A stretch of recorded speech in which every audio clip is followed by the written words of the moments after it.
closer to finding the woman of his dreams. Specifically, an unmarried woman with enough of a fortune to keep his family in relative comfort. His earlier dreams where someone would keep his attention long enough for him to develop a lasting affection for them, had fizzled at the same time as his family's money. Julia had made her debut and had thankfully married a baronet's third son, a man who had secured himself a vicarage. She seemed happy and had one child with another on the way. She was taken care of. But his parents and Alice were not, and things were only getting worse. Alice was 16 now, and still painfully shy. His father now walked much more slowly, while his mother had never been able to shake last winter's cough.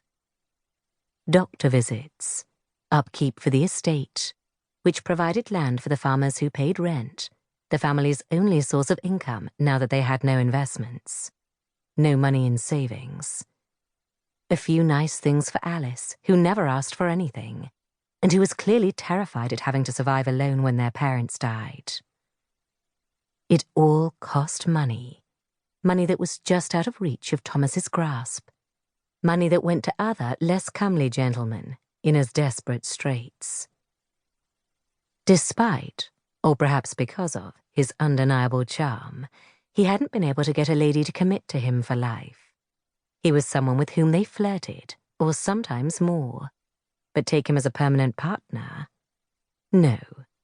It seemed that they thought that he might be so irresistible as to be irresistible to everyone, that a vow of marriage wasn't enough to halt the perpetual interest he seemed to attract wherever he went. It was wearisome, frankly, to be charming, but not too much so, to be witty without being too clever, to be as well-garbed as any other gentleman without seeming to make it apparent he was far better looking than any other gentleman, which was why he was on the hunt. Again. The room was full to bursting with the best society had to offer. Ribald chaperones who insisted on cavorting, drinking, and gambling more than their demure charges. Patriarchs who had been forced to attend by their insistent wives, and then quickly escaped into a back room to smoke cigars and inhale port. The demure charges, whose sole goal was to attract a gentleman they could tolerate for the rest of their lives, and vice versa. And the eagle-eyed mothers who could sniff out to a penny just how much a prospective husband had. The night air was crisp and refreshing, but inside it was stiflingly warm, a testament to the party's success. And Thomas was in the middle of it, navigating through the party's rough course, adjusting his behavior depending on who he was talking to. "Miss Porter," he said as mildly as he could.